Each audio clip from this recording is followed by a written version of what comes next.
For more information on today's program, contact Erica Taylor Montgomery at threegirlsmedia.com. Now, back to Punch, Media and Marketing Made Easy, on the Bay Area's business leader, AM 1220 KDOW. Good morning and welcome back to Punch, Media and Marketing Made Easy on 1220 AM KDOW, the Wall Street Business Network, where we help you punch through the competition and deliver a total knockout with your PR, your marketing, your social media, and so much more. This morning we're talking about how to work with the news media, and our guest is Paula Pant with Afford Anything. You can find her online at affordanything.com, and if you have questions about how your company can work with the news media, you can call us live this morning, toll free, 800-516-1220. That's 800-516-1220. So Paula, why don't we talk a little bit about what print reporters and editors look for when they're evaluating a story and deciding exactly what they're going to cover and what they're not going to cover? Sure. First of all, there has to be some kind of news hook.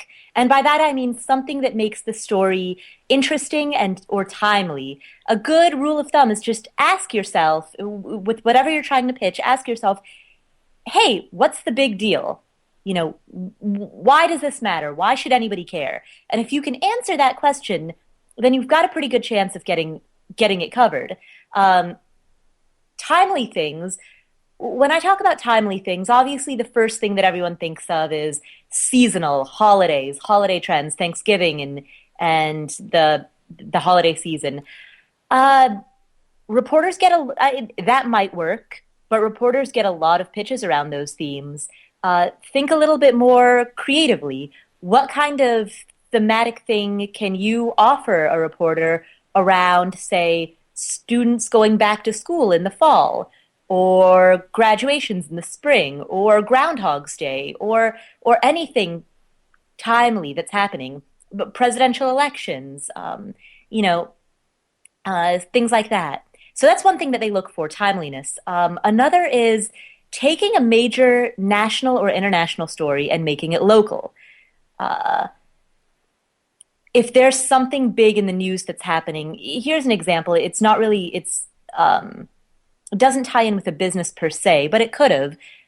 When I was a reporter in Colorado, there was a big terrorist attack that happened in Mumbai in India. We needed to cover that as a newspaper in Colorado, but of course we're covering an event that's happening in India. We needed a way to localize it. So we localized it by finding people who were Colorado residents who were in India at the time of the attacks and interviewing them about their reactions. Now, how can you as a business owner apply this information to your business and to your relationship with the media? Well, let's say that you happen to know people, let's say that you were in that situation and you happen to know people who were in India. That would be an example of a time when you could contact a reporter and say, hey, I don't know if you're interested in interviewing people who are in Mumbai at the time, local people who were in Mumbai at the time of the attacks. But if you are, I've got some contacts that I can introduce you to. So you're not directly pitching your business at that time, but you're building a relationship. You're helping reporters find a source. And that reporter is going to remember you and remember the fact that you did them a favor. Absolutely. And if you have a product or a service that ties in to a national or a large regional story, you can also use that to try to leverage it to get coverage for your particular business, service, or product. So Absolutely. It's a great idea, to take a national or a large regional story, and if you have something, either that a service that you provide or a product or your business is related to that topic in some way, shape, or form, go ahead and contact the press and let them know that you can provide some expertise or some information about that particular topic and begin to build those relationships. And even if you don't end up getting covered for that particular story, again, like you said, Paula, it's the beginning of building a relationship with the media, and that is so important when you try to get coverage for your particular business. So why don't we talk about some things that small business owners should not do when they're contacting the media to try to get coverage for themselves? Don't take your merry time in answering the phone. As you said, Erica, many reporters are on deadline, very tight deadlines. And so a lot of times they'll make decisions based on how long they think it'll take you to pick up your phone and to answer that call. If you wait even just a few hours to return their phone call, that can be the difference between them making deadline or not. So don't delay in returning their calls. Get everything back to them as quickly as possible. That's number one. Number two, as I mentioned before, don't just push your product without any regard to what the reporters and the editors need to cover. Remember, you're there to serve their editorial needs. They're not there to serve you. You're there to serve them. So always keep that in mind. Number three, don't have one initial meeting with them and then immediately follow up the next day and ask them to cover something for you. I can't tell you how many times I agreed to meet with somebody. I would meet them for lunch. We'd have a very nice lunch. I'd walk away with a very good feeling about it. And then the next thing that would happen is I'd get an email from them saying, hey, can you write a story about XYZ?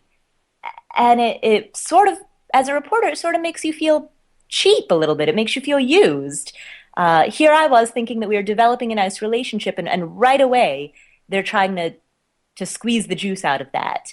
Be a little bit more aware of the relationship you're developing. Take your time, plant those seeds, offer the reporter something that will help them. Don't just, don't try to score on the first date.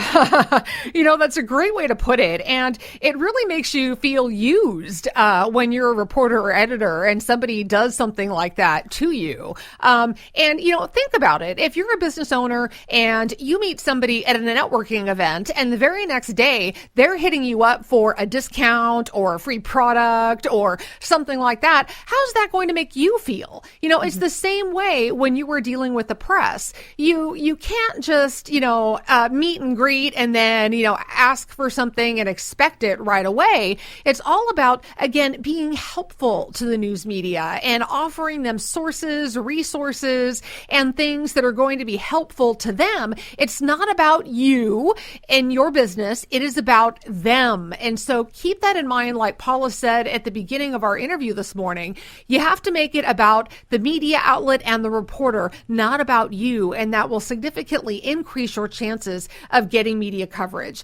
So Paula, let's talk about some different types of media. So far we've been talking about newspapers primarily, although a lot of what we have discussed applies to any type of media outlet, whether it's TV, radio, newspapers, magazines, or even websites and blogs. But let's talk about some different approaches that small and mid-sized business owners should take if they're dealing with a different type of media outlet. Sure. Well, in terms of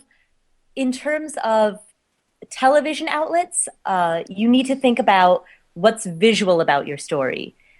With newspapers and magazines, that's a little bit less important because they communicate by text. Television and websites communicate through a combination of text and photos. Televisions are obviously the most image heavy. So think about that. What kind of images can I offer with this story? And when you're approaching the media with your pitch those images. I mean, come right out and say to a television station, hey, here's something visually interesting that maybe you'd be interested in covering. So basically, if I could boil that down, it would be think in the medium in which they communicate, whether that medium is text or sound or image. Think in terms of that medium and package your pitch within the context of that particular medium. Also, we've talked a lot about newspapers. Newspapers have to produce daily, or I guess there's some sort of weekly news magazines, but they have to. We used to call it feeding the daily monster. They have to produce a lot on a tight schedule. Magazines, however, that may come out once a month or even once a quarter, they're not interested in breaking news, because that's not what they do. They cover large ongoing trends. They cover, one editor put it to me in terms of, we cover things that blossom rather than things that break.